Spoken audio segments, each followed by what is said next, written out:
जय श्री श्याम जी एडवोकेट साहब का हार्दिक स्वागत है, अभिनंदन करते हैं। आज का जो विषय होने वाला है क्या होगा? हमारे कानूनी अधिकार ना।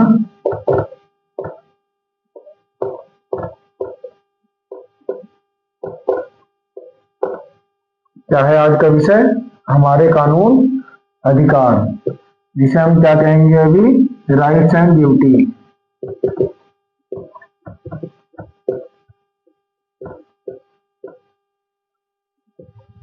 ड्यूटीज है ना। कानूनी अधिकार जो हमारे होते हैं क्या होते हैं? हमारे कुछ अधिकार राइट्स होते हैं और हमारी कुछ ड्यूटी होती है। ठीक है जी। तो ये हमारे कानूनी अधिकार हैं।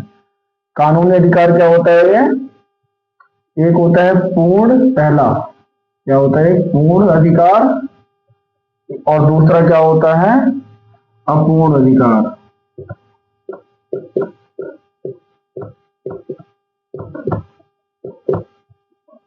ठीक है जी। पहले इसको समझते हैं। पूर्ण अधिकार क्या है जी? आने बाको, आने बाको 50,000 रुपए दिए। ठीक है जी। किसने? आ ने 50,000 रुपए दिए बा को। तो आ का क्या अधिकार है? बा से 50,000 रुपए लेने का पूर्ण अधिकार है।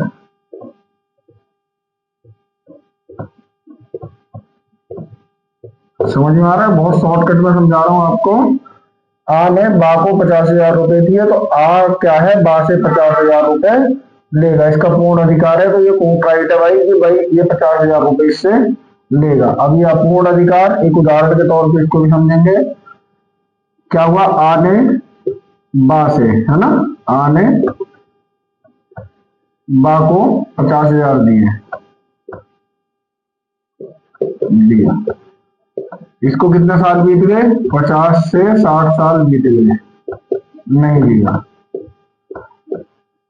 किसने नहीं लिया? आने बा को 50,000 दिए थे, 50-60 साल बीत गए, आने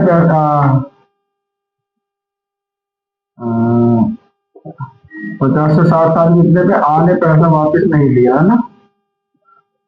ना मांगा ना लिया। यहाँ क्या हो गया? टाइम पीरियड ज्यादा हो गया, है ना, 50 से 60 वर्ष हो गए।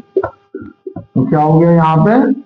यहाँ पे क्या हो जाएगा? अपना जो आपका समय सीमा है वो ज्यादा हो गया। तो इसको अपन क्या कहेंगे? अवधिबाधित। क्या है ये?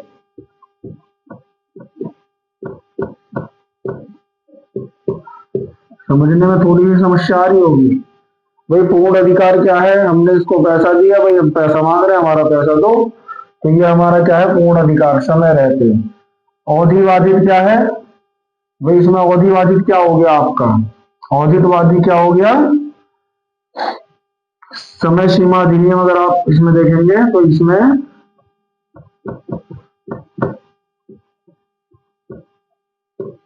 अधिनियम लागू हो जाती है। तो इसमें क्या हो गया? समय सीमा अधिनियम लागू हो गई। ये अपूर्ण अधिकार। भाई कोर्ट डिनाई कर देगा 50-60 साल। कहाँ पे भाई? आप पैसे क्यों नहीं मांगे इनसे? ठीक है जी। पहला आप लोग समझ गए, पूर्ण अधिकार और अपूर्ण अधिकार। भाई ये अधिकार है, हमने आपको पैसा दिया, हम आपसे लेंगे। तो ये क्या है? दायित्व जो है देने वाले का बनता है, और लेने वाले का भी पूर्ण दायित्व बनता है कि उससे वह अपना पैसा ले सकता है।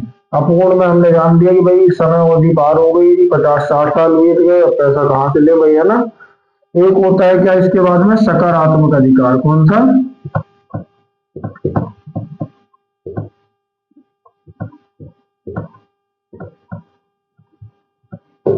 ये उदाहरण था आपका, इसीलिए कहते हैं समय रहते अपना पैसा ले ले, है ना। ये वाला हो गया ना, ले लो। ये तो क्या होगा? ये हो जाएगा जी, समय बीत गया तो। सकारात्मक अधिकार क्या है आपका? किसी ने आपको चोट पहुंचाई, है ना, ये क्या हो गया? सकारात्मक। ये हो गया नकारात्मक।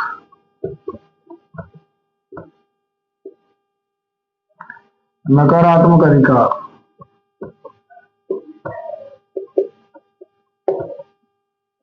ये टॉर्च से संबंधित समझा रहा हूँ जी, ये हमारे टॉर्च में है। तो सकारात्मक अधिकार क्या है जी आपका? किसी ने आपको चोट पहुंचाई, है ना जी।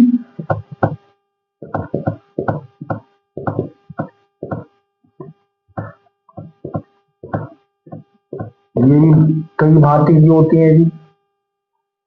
मानसिक पहुंचा सकता है, शारीरिक पहुंचा सकता है ना जी, शारीरिक पहुंचा सकता है। तो इसका क्या होता है, हमें भाई सकारात्मक अधिकार है, हम अपने हनन की जो भी हमारी मानसिक हानि हुई है ना, शारीरिक, इसका क्या करेंगे अपन, हम मुआवजा और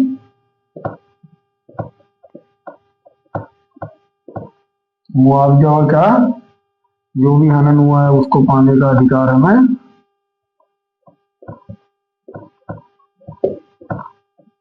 है। यहां तक आप लोग समझ गए। सकारात्मक अधिकार में किसी के द्वारा कोई भी चोट पहुंचाई जाती है, मानसिक, शारीरिक, आर्थिक, है ना, आर्थिक, तो इसमें क्या होता है, हमें पूर्ण अधिकार होता है भैया उनसे मुआवजा और मान हानि भी लिख देंगे, मान हानि या हनन जो भी होगा उसका पूर्ण हमें लेने का अधिकार होता है।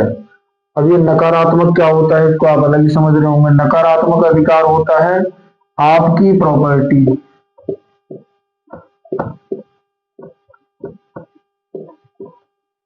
में कोई दूसरा हस्तक्षेप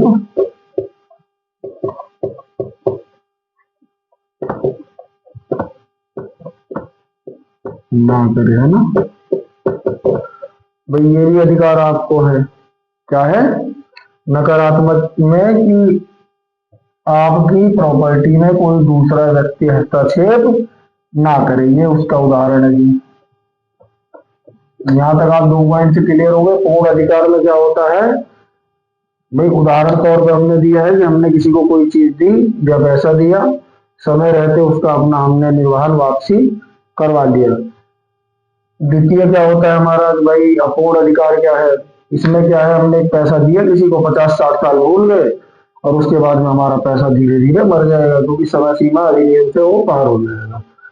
सकारात्मक अधिकार है जी, किसी के द्वारा हमें जो है मानसिक उत्पीड़ना दी जाती है, शारीरिक, आर्थिक इत्यादि जो भी दी जाती है उसके संबंध में, कि हम उसका भैया मुआवजा, हनन, मानहानि दायर कर सकते हैं ना कोर्ट में। तो ये हमें सकारात्मक अधिकार प्राप्त है। नकारात्मक में जो हमारी प्रॉपर्टी है इसमें किसी दूसरा व्यक्ति हस्तक्षेप ना करे, वही इससे संबंधित जो है हमारा यह है। तो यहां तक आप 2 पॉइंट समझ गए।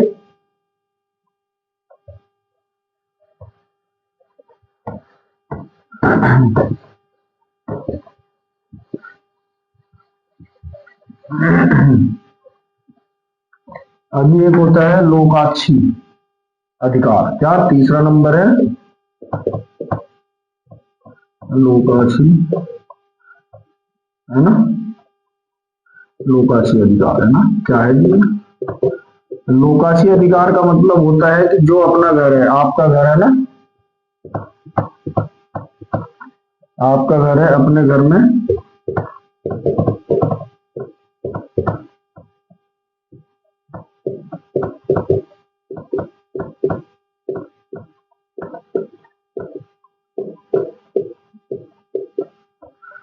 क्या होगा, अपने घर में पूर्ण स्वामित्व के साथ रहने का अधिकार।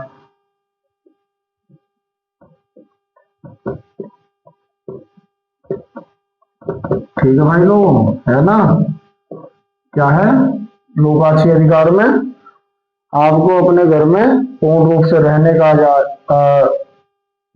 अधिकार, अपनी संपत्ति को भोग करने का अधिकार,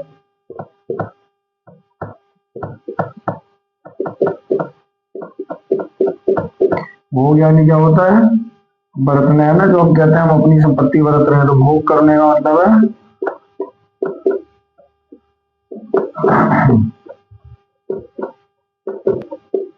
ठीक है जी, ये लोकाक्षी अधिकार के अंतर्गत आपका आता है। और व्यक्तिलाक्षी, है ना, फोर्थ है क्या,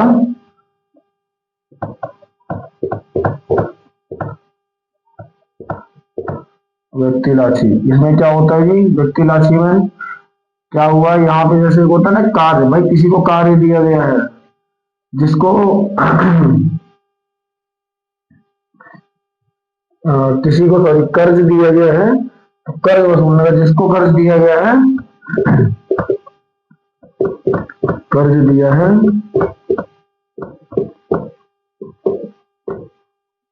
ये क्या है, वसूलने का अधिकार।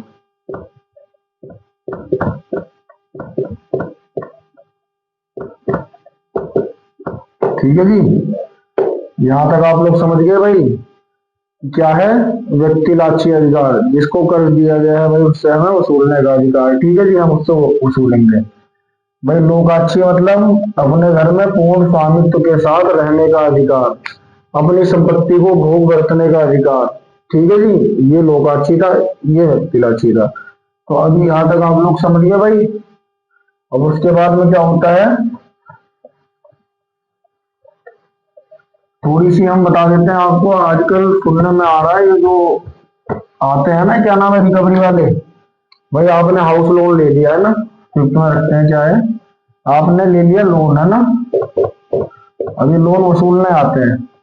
तो इसमें क्या होता है, जो आपके पास लोन वसूलने अगर घर पे आता है, तो उससे कहेंगे भाई आई कार्ड दिखाओ, आईडी कार्ड, है ना, आईडी कार्ड दिखाओ बैंक का, किस बैंक से आप आए हो। भाई वहां से रिकवरी हो तो रिकवरी का डीएमआई लाइसेंस होता है, वो लाइसेंस दिखाओ जी, है ना। अगर ये लाइसेंस नहीं है तो भैया हमें ऐसा कोई बैंक प्रूफ दिखाओ जो आप बैंक से हो। अगर यह बदतमीजी करता है तो तुरंत 112 डायल करनी है। क्या करना है, पुलिस को बुला लेना है। आरबीआई कोई भी ऐसा कार्य करने से मना करती है जिससे आदमी को समाज में दिक्कत हो या कोई चीज हो, तो आप क्या करेंगे, सीधा पुलिस को बुलाएंगे और उनको जेल भेजेंगे। वहां से कहेंगे भाई साहब आप लोन जो है रिकवरी के लिए आए हो, आपको बदतमीजी करने का अधिकार नहीं है, ऐसा कहीं अधिकार आपको प्राप्त नहीं है। क्या करना है, आरबीआई क्या कहती है, पहला बदतमीजी, गाली गलौज नहीं करेंगे,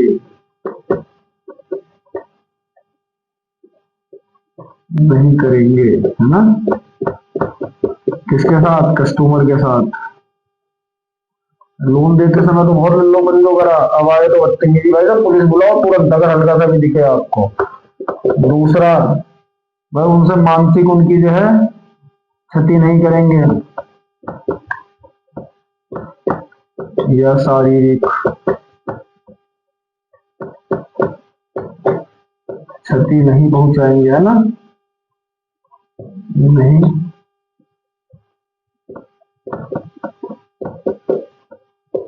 तीसरा,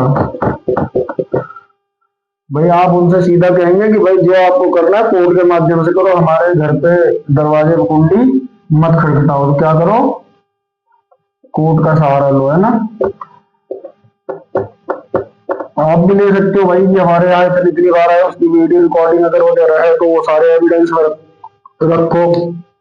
परेशान करते हैं तुरंत पुलिस को फोन करो और इन्हें पुलिस के हवाले करो। बदतमीजी अगर बदतमीजी करते हैं तो भाई इनका एक ही ठिकाना है, सीधा ही 112 डायल करो जी, भैया हमें मारपीट गाली गलौज का धमकी दे रहे हैं, हमें घर से बाहर। तो ये गलत है, बिना किसी कोर्ट ऑर्डर के किसी भी बैंक वाले से भैया बात ना करें। लोग भैया कोर्ट में जाओ, कोर्ट में अपना जो तुम्हें करना करो, और आप भी स्वतंत्र हैं, आप चाहें तो कोर्ट की मदद ले सकते हैं, और किसी सही अधिवक्ता का सहारा लेते हुए आप इस तो जो है अपना कार्य करा सकते हैं। और किसी से डरने की जरूरत नहीं। बैंक वाले जो ब्रोकर आते हैं उनसे तो बिल्कुल भी नहीं, क्योंकि वो अनलीगल तौर पे आपसे जो है ये वसूली करने आ रहे हैं। इनसे कहिए कि भैया ऐसे नहीं चलेगा, हम पुलिस बुलाएंगे और अपना पुलिस की सहायता लेंगे। इसी के साथ जय श्री श्याम, जय हिंद, जय भारत, वंदे मातरम।